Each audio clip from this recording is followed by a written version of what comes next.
everybody, and welcome to the final hour of the pre-season test here from Valencia. We're all set then for what is going to be hopefully a very dramatic last hour, because we've got a lot to look forward to. The teams are setting up then their final run until February. We don't have any running in December, no running either in January. The 5th of February at Sepang's shakedown test will be there next time out on the circuit as well. So as we just click over now with 60 minutes to go of this session, let's have a quick update on where we are standing in the afternoon session. Luca Marini has taken the top honours away from the Aprilias. It's Mooney VR46 Racing on top with a 130.032. Marco Bezzecchi is second on a 132.62. Maverick Vinales third, a 133.25. Miguel Oliveira fourth. Alicia Spargrove fifth. Fabio Di Gianantonio 6th, Brad Binder 7th, Jorge Martin is 8th, Enea Bastianini is 9th, and Enea Bastianini has just had a fall down at turn 7 as well. He's got up, walked away, but he was on the new 2023 bike when he crashed, so there's a little bit of a worry there as he's back in the pit lane now. But that's the only faller we've had today. We had Morbidelli stop earlier on in the session, but nothing else has come up from there. Further down, Marc Marquez is 12th, Alex Marquez 13th, Jack Miller 14th, Johan Mir 15th, Takiki Nakagami 16th, Fabio Quartararo goes into 17th, 18th for Pablo Espargaro, 19th Franco Morbidelli, 20th Raul Fernandez, 21st is Alex Rins, 22nd Augusto Fernandez, and 23rd Michele Pirro on the Ducati test bike as well. But it's the gas that's surprising everybody as well, with Pablo Espargaro looking much more comfortable at the moment in 18th position, and Augusto Fernandez down in 22nd as well. So the action is well and truly underway. Takiki Nakagami just coming across line. They had their lunch break as well. They returned. The sun just beginning to set now as well. Nakagami goes 16th on a 131.764. Afternoon, everybody. Well, here we go then. Last hour of MotoGP in 2022, and it's for the 2023 season as well. It never gets any better, trying to justify whatever we're going on about. And Air Bastianini's bike's now been recovered back to the factory team as well. Let's say good afternoon to Matt Burt as well. He's alongside Jack Appleyard. That bike to the Ducati garage, but still all smiles at the moment for the beast. I don't think he's going to be too perturbed. It's a shame that he didn't carry that lap on through, though, isn't it? Because we're potentially looking at the best time of the day so far, which is still very much in the hands of the man on the opposite side of this pit box. Luca Marini, just a fraction under a quarter of a second clear of Marco Bezzecchi. He was a few fist bumps before heading back out on track. Yeah, Marco Bezzecchi going to give us some late entertainment as we head into the final hour of running. Didn't look, just from the quick glimpse we got of it, certainly on the front tyre of that Mini VR46 Ducati, that looked as if it had put some laps in already. Can't quite see there the rear tyre. That perhaps also looked as if it had some laps put on it. Alex Marquez is still firmly in his leathers and debriefing inside the Grassini Ducati box, so we'll wait and see whether Alex Marquez goes out for a late salvo as well. He's one place behind his brother Mark at the moment in 13th position. 73 laps, rather fittingly, have been completed today by the number 73. He's going to get his ear chewed off on the drive back home tonight, isn't he? From Mark. OK, come on, spill the beans then. How good is that Ducati? The bike that has just won the MotoGP World title in the hands of Pecco Bagnaia. Incredibly good is the answer. From the Ducatis and Aprilias in particular. And the Hondas too, as Marco Bezzecchi has another practice start launch. Yeah, Bezzecchi has gone out onto the track. OK, then, let's get an update on what's happened since we left you. Johan Mir is learning the Honda as well after spending his entire career on a Suzuki in the Premier class. He's been learning it. As I said, Johan Mir currently now on the time boards in 15th position as well. Further up the board, Jack Miller was very good with the KTM this morning. He's been having a lot better of an afternoon. Let's just stop the MotoGP tracks there in the background.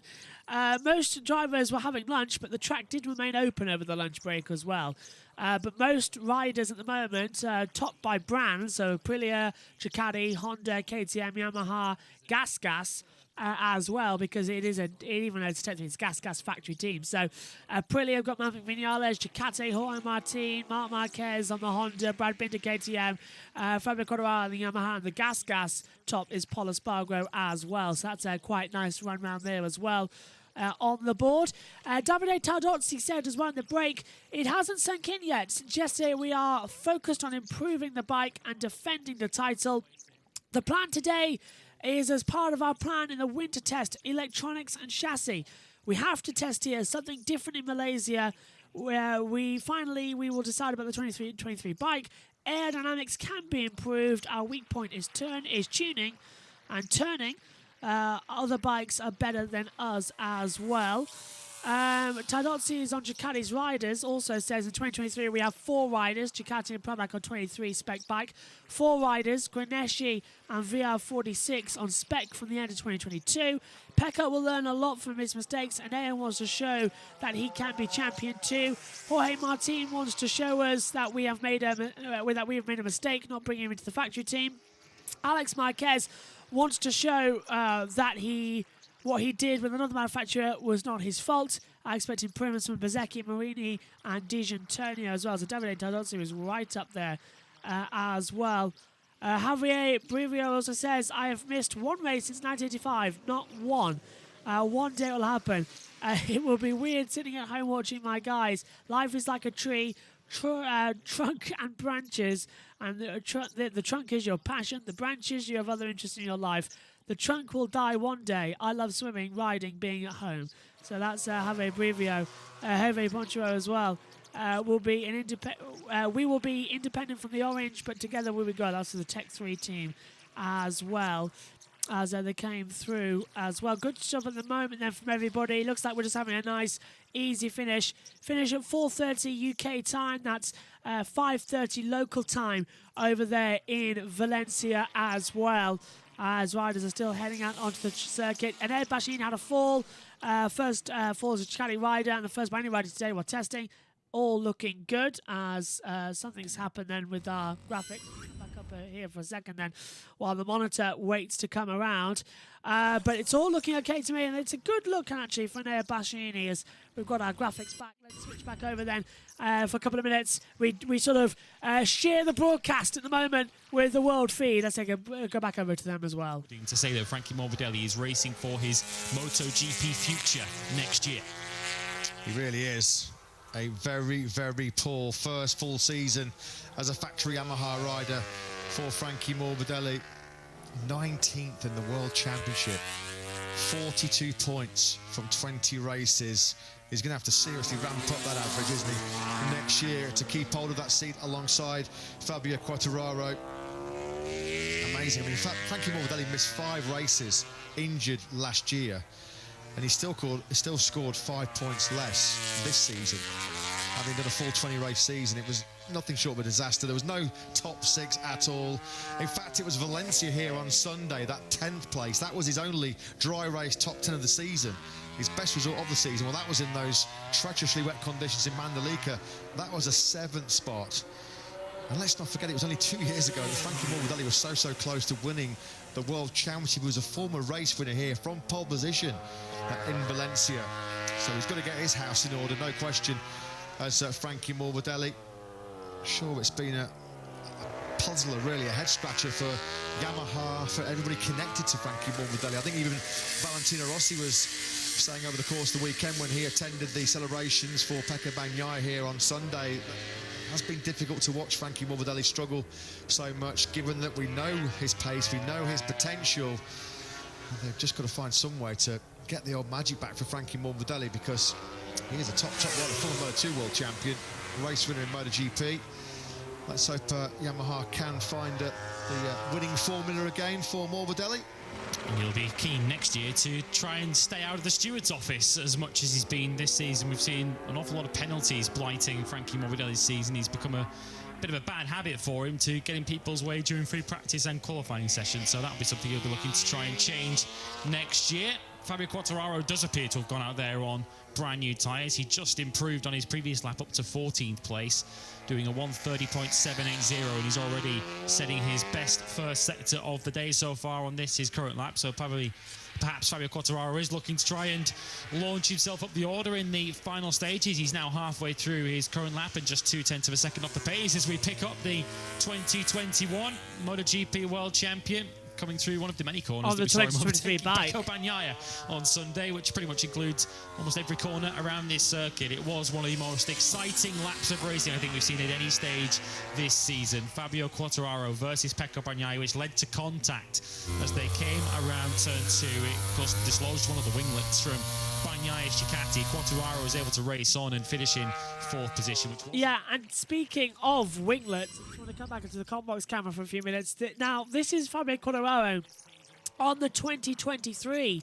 Yamaha, and I've noticed that they've produced little winglets at the back, similar towards Honda. Here we are, sort of 2 grains alongside each other, so 4 veins in total, and that is the winglet that we saw Honda use in the last couple of races of the season. So that's very, very interesting from Yamaha, adapting technology from that of Ducati, from that of Honda, putting it onto their bike to try and get some speed, because we know it has been Fabio Quartararo who has sort of led the Yamaha team this year. He needs a teammate up there to help him, and it's not going to be Franco Morbidelli. So they've got to make that bike quicker in order for Quartararo to work more into it. And I tell you what, this might be a good lap time here.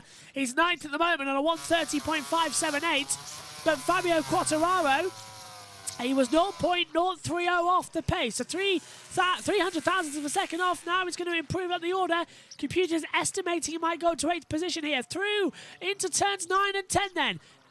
Loops back in to the right-hander of turn 11, booted hard at the exit, 8th gear, at 8th gear, so first gear, 80 kilometers an hour, down now to turn number 12. A right-hander, 2nd gear, 130 kilometers an hour, back onto the left at 13 and 14, rise up to around about 200 kilometers an hour for the braking zone at Adrian Campos. Left-hander, 2nd gear, 90 kilometers an hour, accelerate out of the left-hander and keep it steady down towards the line. Does Quartararo improve on the order? No, stays 9th, 1:30.605, so he can't improve.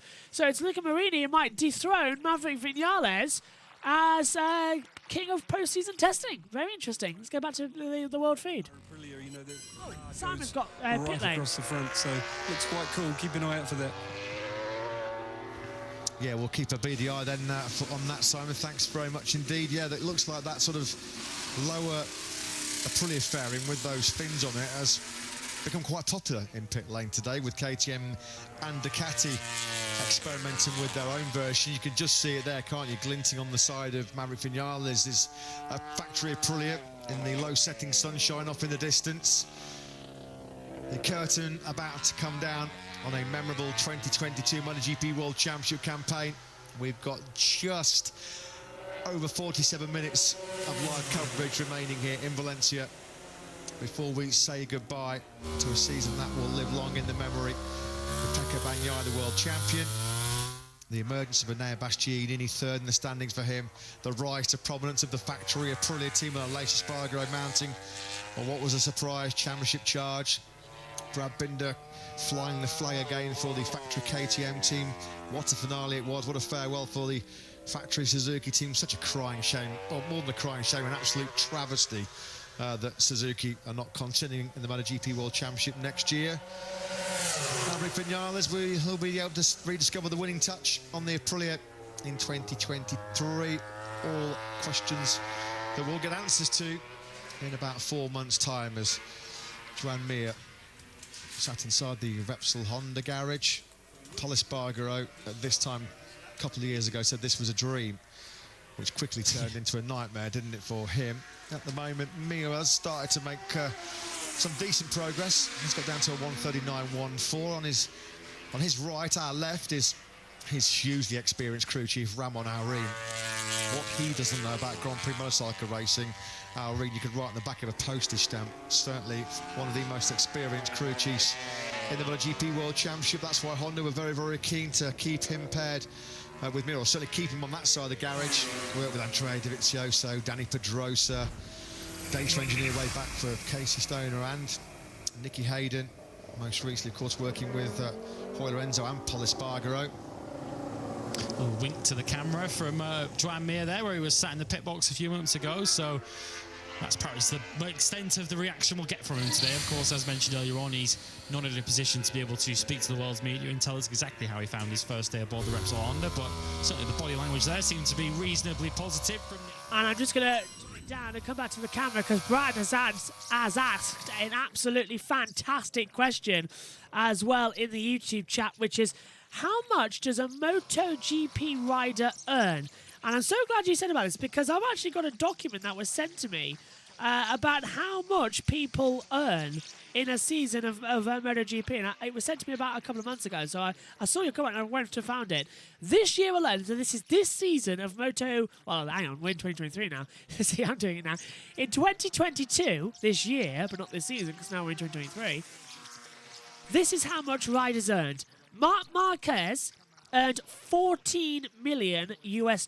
This is all in dollars, so $14 million. Pol Espargaro, $3.5 million. Darren Binder, $250,000. Andrea Dovizioso, $1.25 million. Franco Morbidelli, $3 million. Quartararo, $6 million. Luca Marini, $300,000. Marco Bezzecchi, $250,000. Alex Rins, $3 million. Johan Mir, $6 million. Jorge Martin, $350,000 as well. $350,000, yeah. Johan Zarco, $2.5 million. Aleix Espargaro, $750,000. Maverick Vinales, $10 million. Why, I don't know. Alex Marquez, $1 million. Takiki Nakagami, $500,000. Miguel Oliveira, $625,000. And Brad Binder, $500,000. Remy Garner, $250,000, the same as his teammate Raul Fernandez, $250,000. Enea Bassini had $375,000, the same as Fabio Di Gianantonio as well. So there you go. That's how much everybody earned last year. But in terms of per race fees, Marc Marquez at $750,000 per race. Pol Espargaro, $184,000 per race as well. It's absolutely insane as well. In fact, I'm going to send you this email link I had, and I'll put it in the YouTube chat for you to see, Brad, because that is just insane. What about Bagnaia? Let's have a look. Pepper Bagnaia. How much did he earn last year? Where is he? I think that might be the one we don't know about. Jack Miller had $3 million. Bagnaia. I'm looking. I don't think I can see Bagnaia's name. You're right. What did Bagnaia earn last year? Got Jack Miller's, but I can't find Bagnaia. That's very bizarre. Maybe Bagnaia's the one we don't know about. Very bizarre, that one. I'm having a look. Yeah, I can't find anything there. So I'm sending you that link now in the YouTube chat, Brad, to take a look at. But you're right, I can't see how much Bagnaia had last year. That is very bizarre. There's the website I got sent out about a couple of months ago, actually. So there you go. Or was it weeks or months? I can't remember. But hopefully that answers your question. And I will find out how much Bagnaia earns. I'll go looking now while we send you back to the world feed. But just struggling to find their way to the podium. Top sixes and top tens even have been few and far between. So they'll be hoping that Alex Rins is the man that can galvanise that particular project. We think that Aleix Espargaro, well over an hour ago now, ended his first taste of 2023 on the factory of Aprilia, but this man clearly, Maverick Vinales, has a bit of a loose end and a bit more work to tie up before he heads back to Andorra with his family. Looking forward to a well-earned winter break for Maverick Vinales. I see he got some nice shiny sort of rubber tucked away in that Aprilia garage to maybe go for a late time attack. We shall see in the final 40 minutes that remain. Pol Espargaro certainly still has work to do. I think he'll look back on today as perhaps the beginning of the road back towards some happier times in MotoGP. He's had so many good memories, but only bad memories, unfortunately, in the latter half of this season. We touched upon his poor record, basically from Indonesia onwards, and the early optimism that was surrounding Repsol Honda. Paul Espargaro, from memory, was quickest, wasn't he, at the early season Mandalika test as well, at the brand new Pertamina Mandalika circuit. And I think in the end, it kind of gave both himself and Repsol Honda a bit of a false sense of how competitive they were going to be this season, right from the moment they arrived at the Indonesian Grand Prix for the first race there in Lombok. They were completely at sea, weren't they? Of course, the tyre situation around that Grand Prix weekend was well documented. And of course, we saw Marc Marquez exit that weekend in highly dramatic fashion. But as far as Repsol Honda are concerned, outside of that crash out of 4th place in Argentina, we've not really seen Paul Espargaro towards the front of a Grand Prix since that podium finish in Qatar. But happier times perhaps around the corner for the Spaniard now as he comes through the final corner. How many laps has he completed now? This will be 73 laps completed for Paul Espargaro. His teammate looks like he isn't done either. Augusto Fernandez, who's completed 67, who leads the lap charts at the moment. It is still Fabio Quartararo, who's now returned to the Monster Energy Yamaha pit box. If he wants to, he's probably got enough time here, Fabio Quartararo, to rack up a century and raise his bat to the fans that are still here at the Ricardo Tormo circuit. Fabio Quartararo at the moment with 86 laps on the board. Marco Bezzecchi and Maverick Vinales and Ralph Fernandez have all put 78 laps on the board.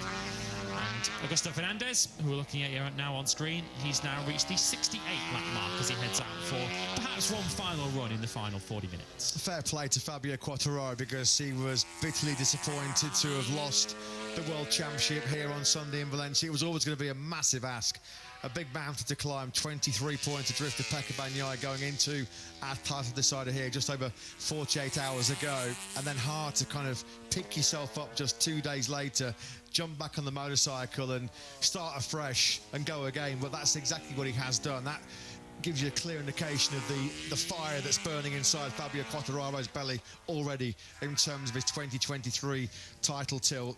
Yamaha could not have asked for any more from their man, approaching nearly 90 laps.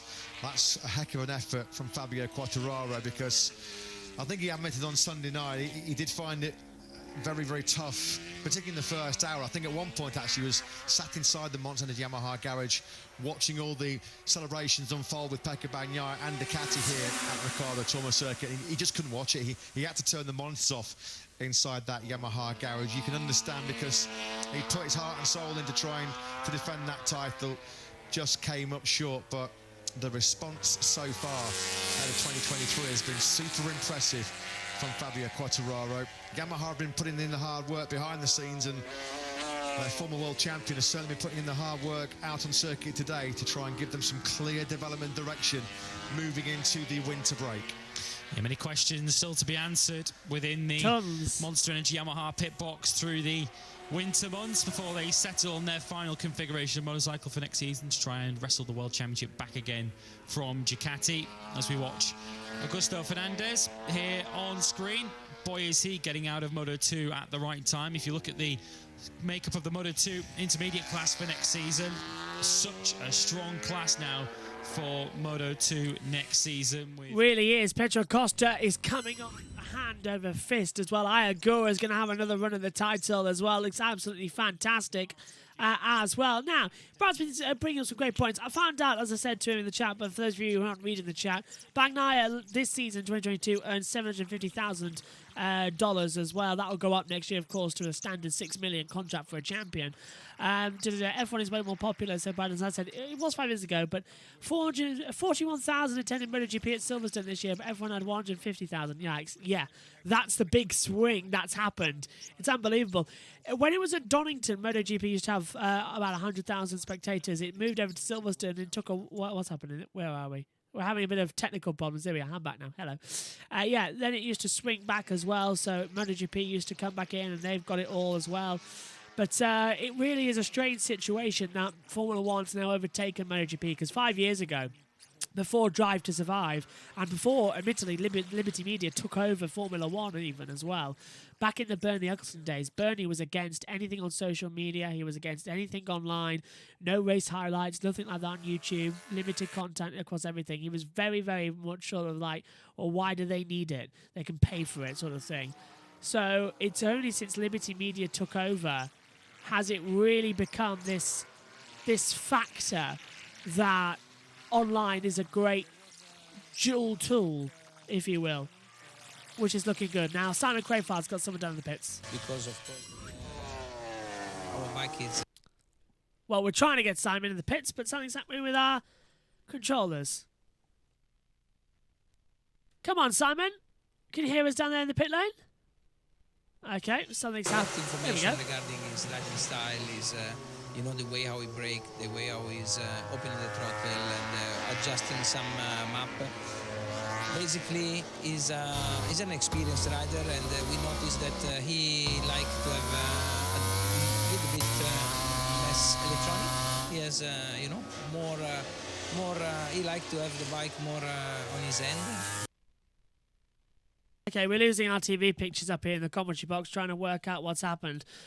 We think it's an adapter failure, so we're just removing the adapter plug. There we go, we're back. On the lap time, he definitely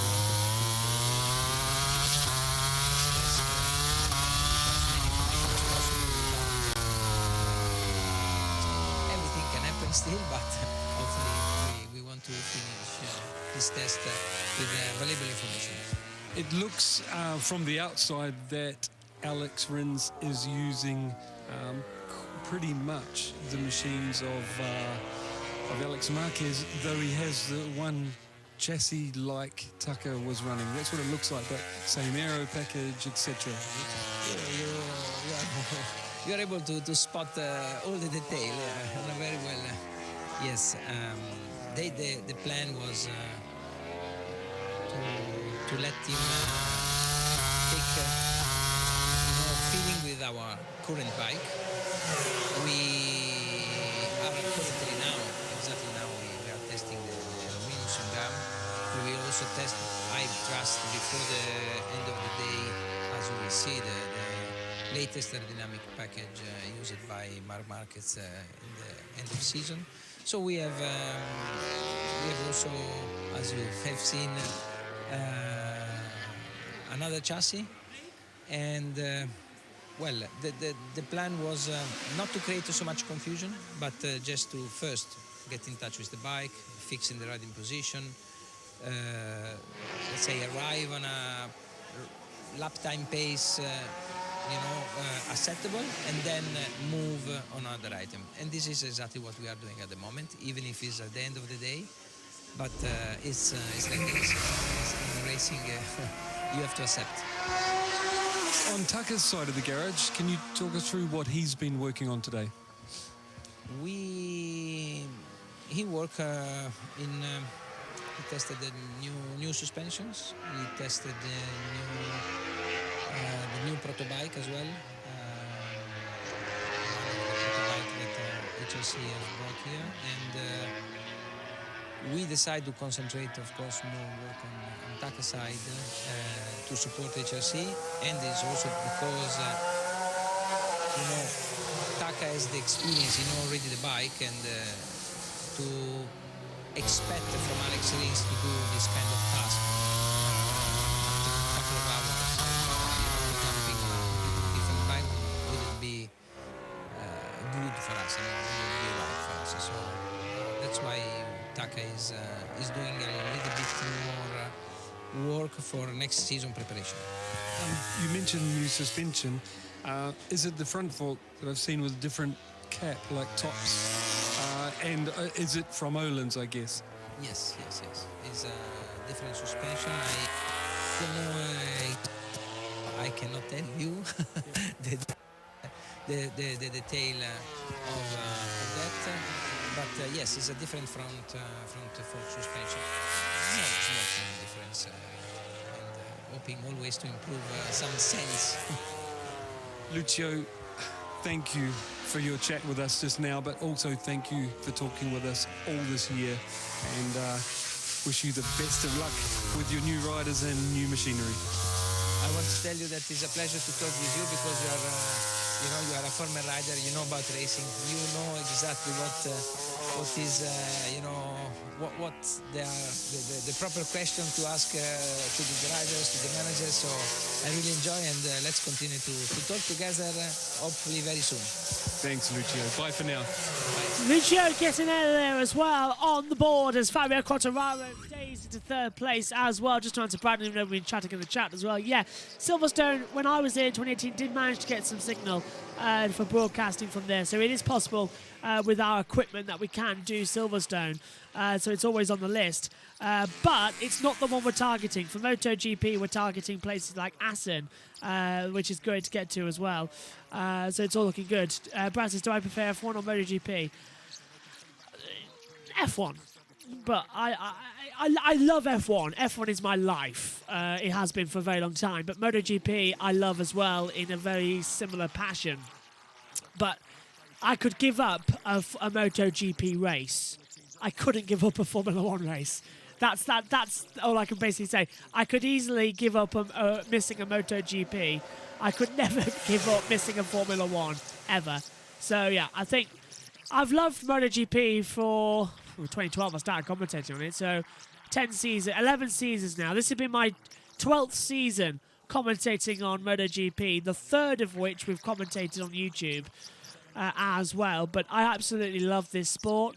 But definitely 110% Formula 1 is the better one. Hello to Ryanto as well. Sorry if I've pronounced that wrong, but hello.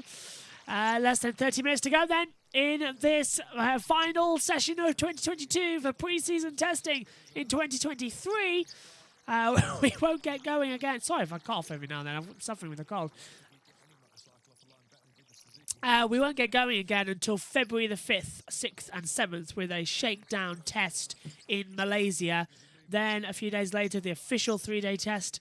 And then we'll have a test in MotoGP at Portugal as well. We'll be covering all of those as well, bringing you up-to-date information, which is great. Brad says, with F1, it has had a disaster with Abu Dhabi, cost cap dramas, the new rules not working, and the split on social media from last year. Yeah, I agree. I love Formula 1, but I'm starting to see Formula 1 more as work than love, which is weird because of all those dramas. Exactly what you've put. Those, like Abu Dhabi last year, the cost cap drama, social media pretty much attacking anybody who's not their driver. And I don't like it. And I think with MotoGP, you sort of don't get that a lot. It's more like classical Formula 1 where you just watch some great racing and have some great action.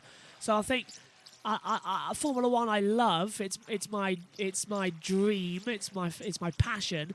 But for Valencia, we're watching now with MotoGP. MotoGP, I think it's like I don't know. It's like I don't know. It's like a bit on the side. I don't know. It's weird.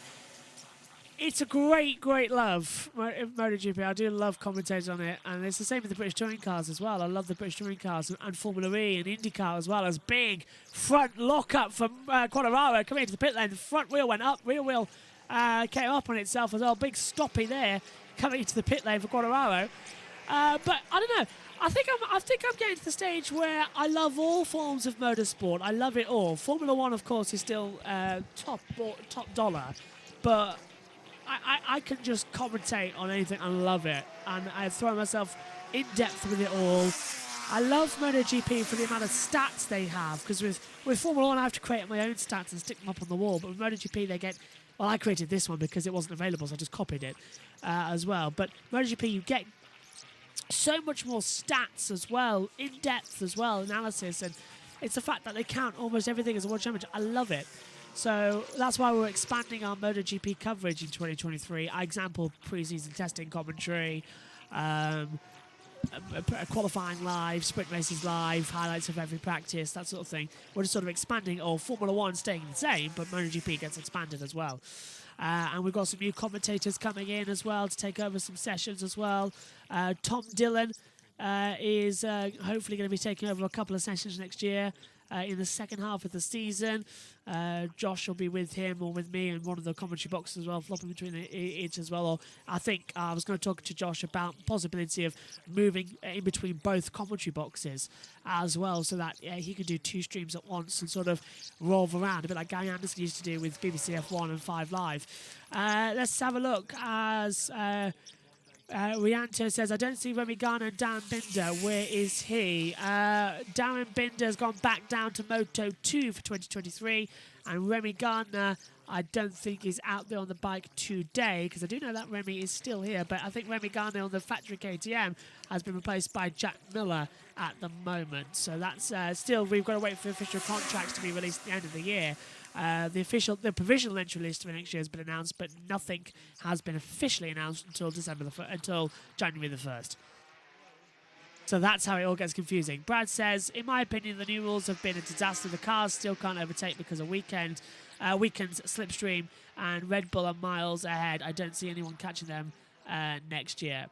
Yeah, that's exactly. Well, actually, Red Bull with the less aero testing as well. 70% less wind tunnel time and development time than anybody else, plus the extra 10% they've had knocked off. So they've only got 20% of. Oh, I've gone again. They've only got 20% of energy to use. Is the camera coming back? Yeah, there we go. They've only got 20% of wind tunnel time. It's going to be Ferrari going to be right there again if they can get the strategy right. But I think Mercedes might come back into the mix. So Formula 1 should be good. It's pretty similar to what's happening here actually in MotoGP. Josh said, I heard my name. I'm more than happy to roll through boxes. Yeah. Yeah, that's pretty much what we're going to go. But that's not until the second half of the season next year, because I think Megan can still take until September. And then after that, we're going to need some more commentators. But in the eventuality, which next year there could be, where 3 things match at once, I think that's going to be the case. I think Tom is also having to take over for me for some MotoGP. And I think also Megan and Tom will be taking over at Le Mans. Ed Hunter's in there too. And of course, we're going to try and get Josh on leading a session or something. Most likely, I'm going to put Josh in charge of the qualifyings of British touring cars for when they clash with something that we're doing like Formula 2 or Formula 3. So Josh takes British touring car qualifying in a highlights form, which means he just watches the session and does the commentary, sends it to me, I edit it down and get it out the next day. That's the sort of planning we've got, that Josh gets to lead some touring cars qualifyings as well. But that's just all rolling plans at the moment as well with everything, because 36-year-old Mia running wide at the last corner then as well. Mia on the brand new Repsol Honda, still with his yellow sort of highlighter coloured 36 number, looking remarkably good as well. So yeah, Ed Hunter's going to be with me in Formula E. He's also going to be taking a couple more sessions like Endurance Championships. Tom's joining us as well. Oh, and Josh says, leading BTC qualifying, thanks so much. That should be good. Yeah, that's for ones that I can't make it to, like you know, Josh, sometimes I miss the qualifyings because there's a Formula 2 race or there's a Formula 3 race or something like that as well. So in order to get the touring car qualities done for every single round, I think you'll be taking them as well. So that's all going to be decided over the winter, but that's where I'm planning, keeping people with their series. Like if I miss a Formula E session, Ed takes that. If I miss a Formula 1 session, Megan takes that. But after that, Megan goes away for university in middle of next year, so I need someone to take over that. So it's Tom who's coming in to take over that, because he's got the stream deck set up for that. So Tom takes over the F1, I take over everything else. Josh, you take over BTCC, and then roll around both commentary boxes. You see, that's sort of the thing I'm trying to work out with everybody. But and then Ian Birch will probably be with me in the commentary box whenever he can get in the box as well. So there's a lot of good stuff coming in here. And we've got more people joining the team next year in rolling races as well. Nick Coleman's going to be back with us for a couple of races as well, he's already said. Tom's going to be with us for more races as well. Some of the Grid Network guys are coming on. Some of the USON guys are coming on as well for some more stuff this year. Some of the PSGL lot are hopefully going to make their way over. I know Richie always says he can come in and help out. I want to get Jess back on as well, because I thought that was a great partnership, and it's a shame that we've all been busy this year. So I want to get Jess on for some things. I want also the top dollar. I want George Morgan in the comment box with me. I think that'd be fantastic. So George, if you're watching, need to get you there for something next year. Synthol's going to be with us still with F2 and F3, which is going to be fantastic as well. So yeah, I'm not happy with the amount of team we've got at the moment, but I haven't bothered to do a name call at the end of the year, because we worked out it's like 30-something names. It take us ages, so we're just going to leave it as that. I think me and Megan, there's 2 ideas on how to end the season when Formula 1 ends as well. Either I sing a song and then we do some graphics at the end of it as well with some great moments of the year, or me and Megan pre-record something that gets filmed at the end of the season. I think it's something like that as well. Josh says, the amount of series you cover, there's bound to be tons of clashes. Basically, put me wherever you need me. Yeah, that's what I'm going to do as well. So next year, bigger, better than ever, more people joining the team as well, which is why we're slightly rebranding. It's no longer Joshua Birch Motorsport Journalist. From this season of 2023, it's going to be Joshua Birch Motorsports. I think that just sort of rounds it out nicely. So it's not just one person, it's a whole team of it as well. But it's going to be fun. And then, of course, somewhere along the line, we're going to try and fix this gaming channel that we got started. So do some more walkthroughs of things as well and have a bit of fun, a chill-out time. That's what I want it to be. I want to get my PlayStation back in here. I want to get that set up as well and do some Twitch things that'll get put on YouTube as well and just sort of have a relaxed playthrough of everything with everyone and just have a great time of it and relax during the week as well and keep busy and keep promoting as well. So it's going to be great. Right, I've talked for a while. 20 minutes to go. We've got Luca Marini on top, but a red sector time from Enea Bashini, the first sector, 20.269 at the moment. It hasn't improved anywhere else. Let's throw it back over then for 5-10 minutes to the World Feed commentators. I'll be back shortly. Lies coming from Honda at that Sepang test. I mean, there's no guarantee that Honda will find anything over the winter break that's going to make Marc Marquez happy or more competitive. Not good. Not good if you're a Honda or a Marc Marquez fan, because as we mentioned, he expected much, much more from those RC213V updates. There are two clearly updated motorcycles in that garage. New chassis, new fairings, new engines. No new improvement. No, Marc Marquez is shaking the tree there, isn't he? Like I say, those comments made to the media, they're almost not really for the journalists' benefit. Those are for the benefit of everyone at HRC. And, of course, I'm sure we'll be having those stern conversations behind the scenes as well. In that Repsol Honda garage, they'll be crunching the numbers and working day and night back in Japan to try and bring the new pieces that Marc Marquez needs to be competitive once again. But as it stands at the moment, it doesn't appear as if he's got what he hoped for. Maverick Vinales then clearly searching around the back of the Aprilia box for some more brand new slick tyres to try and head out and try and take top spot. It's pretty clear that Maverick Vinales wants to sign up with the fastest lap of this post-season test. At the moment, he sits in second place. Luca Marini's lap time, which was set very early in this afternoon's running, 1:30.032. His 70th lap of the 76 that he completed still has him at the top of the timing sheets, ahead of Maverick Vinales and Marco Bezzecchi. It is still an Aprilia Ducati lockout of the top six, 3 from either manufacturers. Vinales now crosses the line. He completes his 86th lap of the day. It's another low 1:30, but as it stands, of course, it keeps him in second place. After that long injury layoff, after that fourth major operation on that humerus bone, immediately after Mugello, where he flew over to see world-renowned specialist at Minnesota in the United States, since he returned in Aragon, there's been telling comments from Marc Marquez where he's repeatedly said, the speed is still there.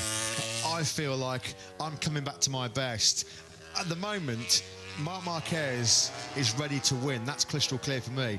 The problem is, Honda are nowhere near ready to win, and that's the issue. Marc Marquez leaning big time, isn't he, on HRC? We said at the start of this test that the pressure has been ramped up on Takeo Yokoyama. Well, that's just been ramped up even further, because at the moment it looks like Marc Marquez has got himself back into a position where he can be fighting for race wins, but it's the Honda that's letting him down right now. Not even his world-renowned skills. He's one of the best to ever throw his leg over a motorcycle, isn't he? Not even Marquez can do anything about that unruly Honda right now. He needs clearly some help coming out of HRC. And when you think back to the start of the season, of course, it was a radically different Honda RC213V for this season. They reinvented the wheel. They desperately tried to find a new direction to enable all of the Honda riders to be competitive and comfortable on the RC213V, because it seemed to be, for many, many years, a motorcycle that only really Marc Marquez could extract the maximum from. And as I say, they look to be trying to create a motorcycle that all Honda riders could manage, but if anything, it seems to have had the reverse effect. The other Honda riders still seem to struggle on it, but even Marc Marquez is now in a position where even he can't get the maximum out of that bike and turn it into a winner. He said right from the start of the season he had a lack of confidence in the front end, particularly on the way into corners. And at the moment, it doesn't seem as if they're any closer to getting back to where they were. And with the Valencia test clearly at an end for Repsol Honda. Marc Marquez called time on his day very early on. Joan Mir has completed 71 laps himself. There are more questions than answers coming out of this post-race test, and it's going to be a long, long winter, and a winter where Marc Marquez is going to be just sitting there waiting with bated breath for the Sepang test at the start of February and just wondering what they've brought for him, because it's going to essentially, by the sounds of it, dictate the entire fate of his 2023 World Championship. Marc Marquez, as you say, feels he's in a position now once again physically on the bike where he can challenge once again next year, but he needs the machinery to do so. Yeah, the numbers don't lie, do they? As it looks like Fabio Quartararo's 2022 MotoGP campaign has come to its conclusion. It was a very busy start to 2023 for our ex-world champion. 92 laps he completed. The numbers don't lie, do they, for Honda? There was one manufacturer this season that didn't win a single Grand Prix. That was Honda. Bottom of the Constructor Championship, 6th place for a factory with the reputation of HRC. Simply not good enough. Marc Marquez said again over the course of the weekend, we are Honda. We are the Repsol Honda team. That means you have to fight for the title. Anything less is a complete and utter failure. It's going to be fascinating when we resume winter testing over at the Sepang International Circuit in Malaysia in February to keep a close eye on the HRC quartet. Very well, we can't draw any conclusions or accurate conclusions on what's going on right now with Joan Mir and Alex Rins, because this is day one for them and what's going to be a pretty long journey to get comfortable on that factory Honda. But the comments from Marc Marquez, who's ridden a Honda since 2013, he's never ridden anything else in the MotoGP World Championship. They've had some great moments together, but potentially a strained relationship right now. Yeah, from Marc Marquez's point of view, those comments come out very, very rarely, of course. He's been part of that Repsol Honda team through his entire MotoGP career, so he won't have used those comments lightly. They're a very close-knit team. This will be next year 10 years since Marc Marquez entered the MotoGP class, of course, as an incredible rookie, taking the title as a rookie in 2013. They've achieved so much together. They've won together, they lost together, and of course Repsol Honda, of course, waited for Marc Marquez through all of those surgeries. Marc Marquez, of course, has shown so many times in the past what he's capable of and what he's able to do when he is fully fit. He's had such a rough time of it over the last 3 years with the numerous surgeries to that humerus bone, 4 surgeries in the end. Of course, he had the diplopia issues at the end of last season, which returned when he had that enormous high side, that scary, scary crash on the morning of the Indonesian Grand Prix, which caused him to miss that race in the end. Yeah, Marc Marquez really has had one of the most unlucky 3 years of his entire life. I mean, he's an 8-time champion in total. 10, 12, 13, 14, 15, 16, 17, 18. So it's 8, 19 as well, in case I'm double-checked that as well. But 2010, 125cc champion. 2012, Moto2 champion. 13, 14, 15, 16... No, 13, 14, 16, 17, 18, 19. 6-time Premier Class champion. 8-time champion in total. Once championship number 9 to equal Valentino Rossi. He's got struggled that he couldn't do it in 2020 because of his accident. Was nowhere in 2021, nowhere in 2022. He wants now to get back on, and he'll be 30 by the time he gets back. His birthday's on the 17th of February, 1993. So by the time he gets back to racing on the 26th of March next year, he'll be 30 years old. 30. Marc Marquez will be 30. Let that sink in for a second. Marc Marquez will be 30 years old, and he's still not a world champion for an ounce time. That's what's struggling me. As Aleix Espargaro's bike comes out then from the back of the garage to get put up. He's done for the day then. Here's Aleix Aprilia then for him done. He finishes 5th with a 1:30. 3.98 if that is his final position overall. Only a couple of riders out there in there. Bastianini 10th, but he did crash, so he hasn't done any more. So Paul Espargaro, Jack Miller, Nakagami, Rins and Fernandez are the only riders out there on the track at the moment. Vinales just come into the pit lane. Vinales has now gone 2nd. 81 out of 89, that's completed. He's gone up there. So Vinales goes P2, 1:32.57. Did that a couple of laps ago as well. out on the track now comes the Red Bull KTM. Not of Jack Miller, because he's already out there. It's the other one. It's Brad Binder, who is going out there on the circuit as well. So Binder gets a run. Let's move my lead out the way of the poppy as well, with a big Remembrance Day on Friday and Remembrance Sunday this Sunday. So poppies will be on the F1 broadcast this weekend, as well as they were on last weekend with MotoGP. Polo Spargo is 1.1 seconds off at the moment on that Ducati. As we see at the moment, no, not Ducati, forgot that. Polo Spargo is out there on the Gas bike as well for the Tech 3.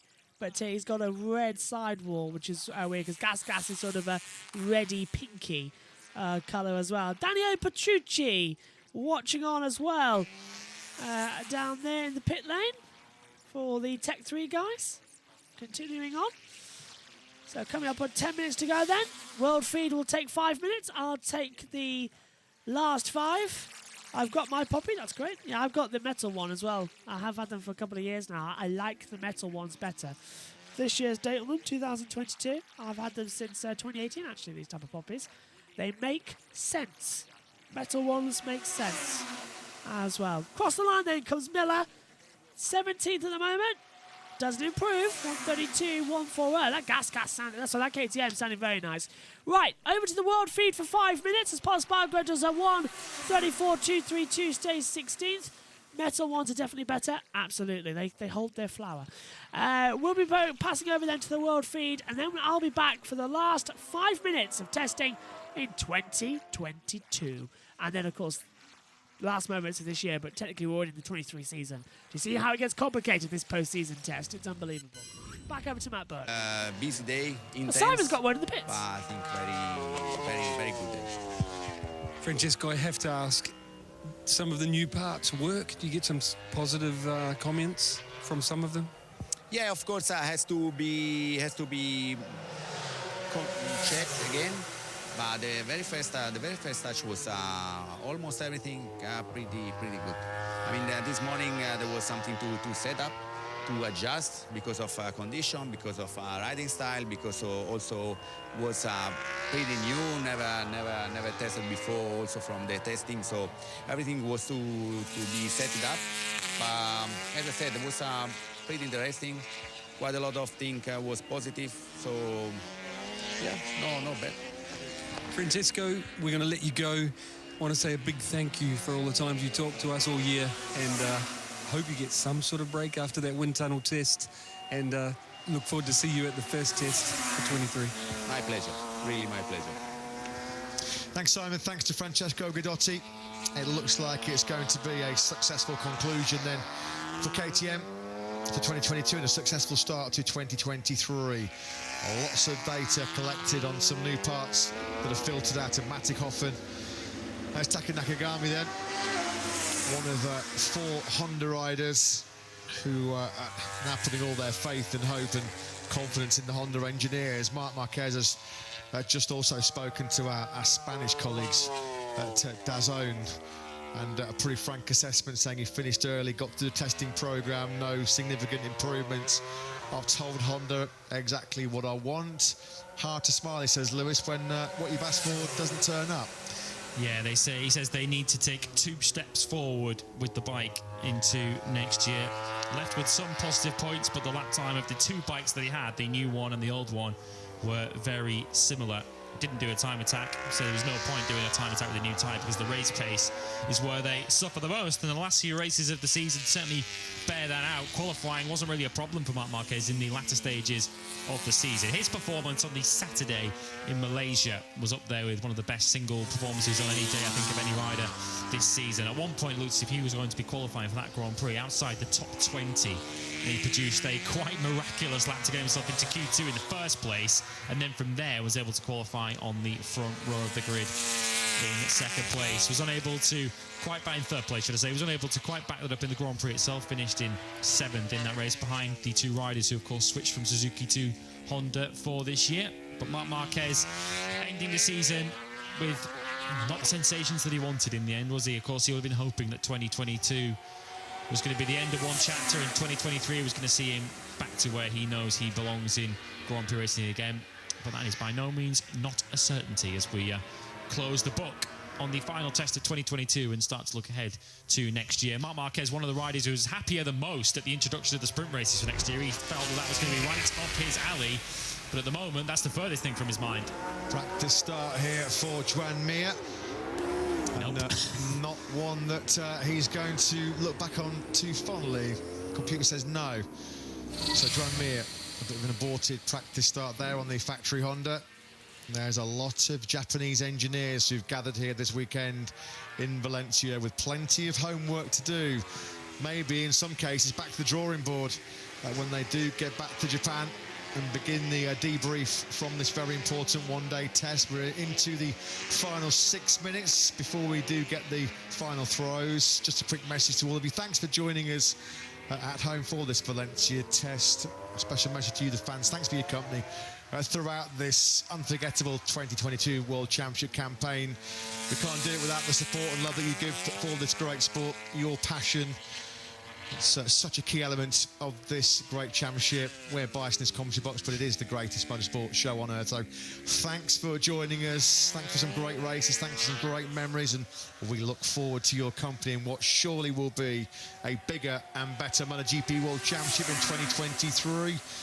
You get double the entertainment, don't you? Double the fun next season with the sprint races, as Brad Binder is still putting in the late mileage on the new KTM machine.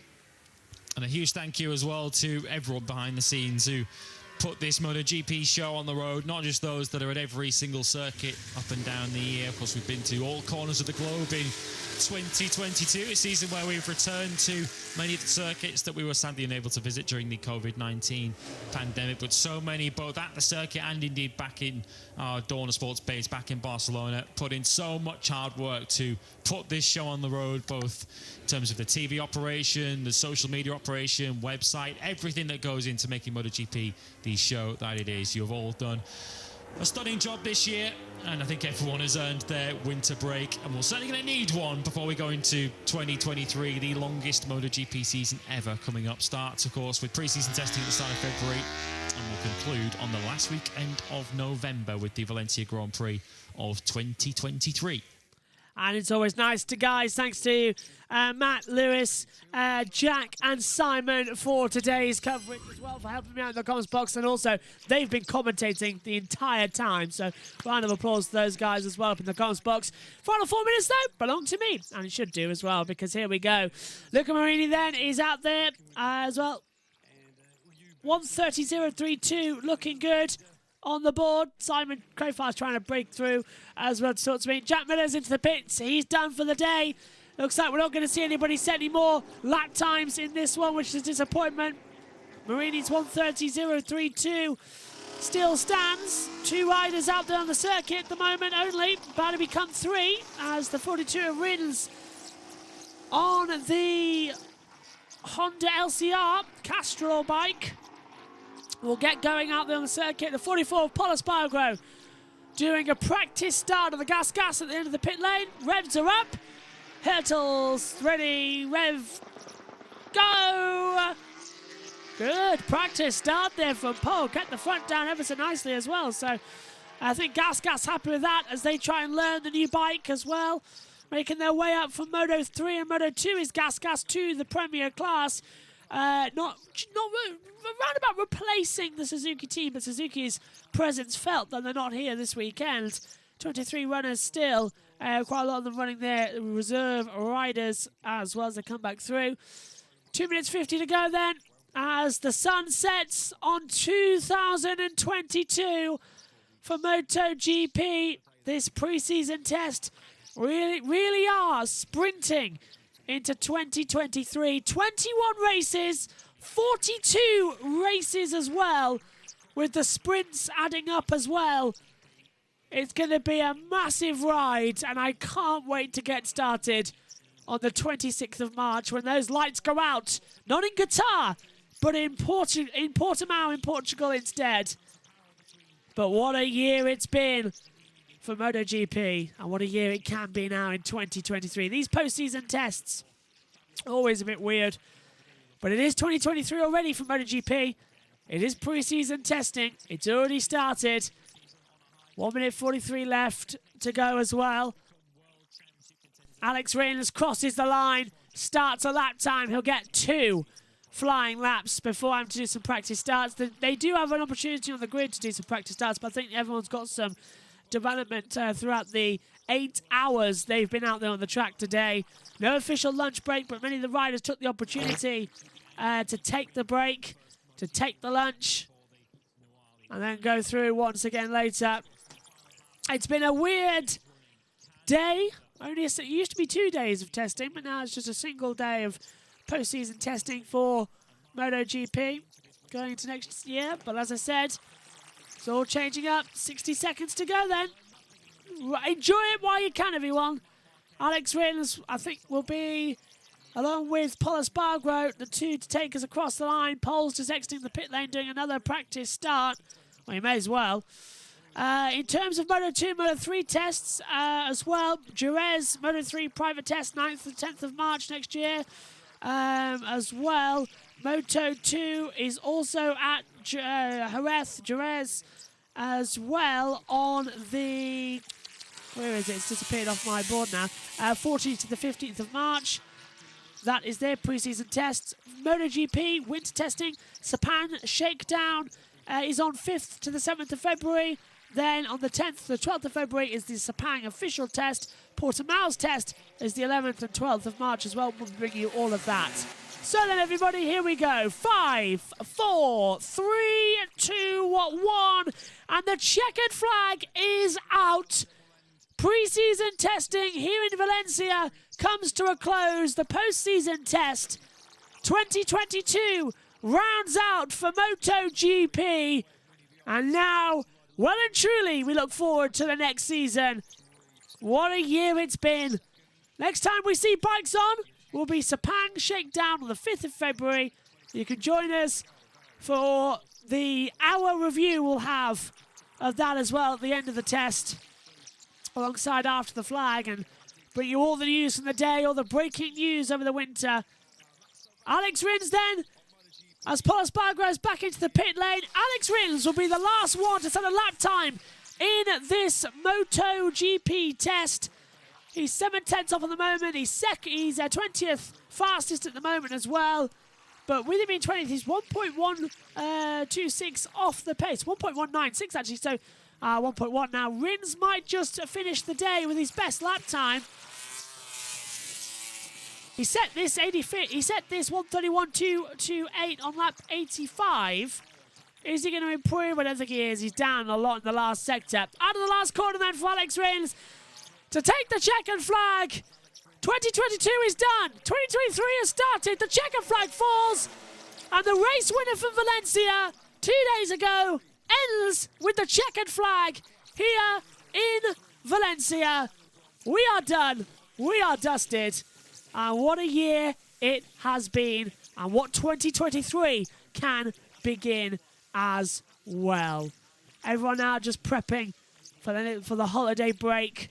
It's looking remarkable as well. Can't wait to see what's next. Okay then. From the first official day of pre-season testing for 2023, the official post-season test from 2022, this is the running order. Luca Marini ends it fastest with a 130.032. Maverick Vinales is second on a 132.57. Marco Bezzecchi is third, a 132.62. Miguel Oliveira fourth, Aleix Espargaro fifth. Fabio Di Giannantonio is sixth. Brad Binder seventh. Jorge Martin is eighth. Fabio Quartararo 9th, and Enea Baggini rounds out the top 10. Crashing out with less than an hour to go, pushes him out of it. Johan Zarco is 11th, Francesco Bagnaia 12th, Marc Marquez 13th, Franco Morbidelli 14th, Alex Marquez 15th, Pol Espargaro 16th, Jack Miller 17th, Johan Mir 18th, Takiki Nakagami 19th, Alex Rins 20th, Raul Fernandez 21st, Augusto Fernandez 22nd, Michele Pirro is 23rd. Well, that is it. MotoGP in 2022 has come to a close, but this was also a joint effort as 2023 has started here today. We now go on our winter break for MotoGP. The next time we will join you will be at the Sepang Shakedown Test on the 5th, 6th and 7th of February. We'll have After the Race podcast as well, so we'll bring you everything as well with that test report from each day of the sessions as well. The same for the Sepang Test official on the 10th, 11th and 12th of February, and on the 11th and 12th of March we'll bring you the same from Portimao's Test. The next time we're racing, well, that is on the 26th of March, when we go racing with a new season and a new format with the Portuguese Grand Prix. We'll be bringing you coverage of qualifying live, sprint races live, and every race live as well. We'll also have highlights of all the practice sessions. Apparently, they don't want to see my face as it desperately tries to come back. There we go. Well, the sun is setting on 2022. 2023 has just got started. My thanks to all of you for joining us this season in MotoGP. Stay with us for 2023. It's going to be even better. Have a very Merry Christmas. From MotoGP's point of view, we'll see you next time out in Malaysia in February. Don't forget, Formula One comes next though. Last 2 rounds there. Join us for that, starting this weekend and the week after as well. But for MotoGP, have a good Christmas. We'll see you in February. Goodbye for 2022. Hello, sprinting into 2023.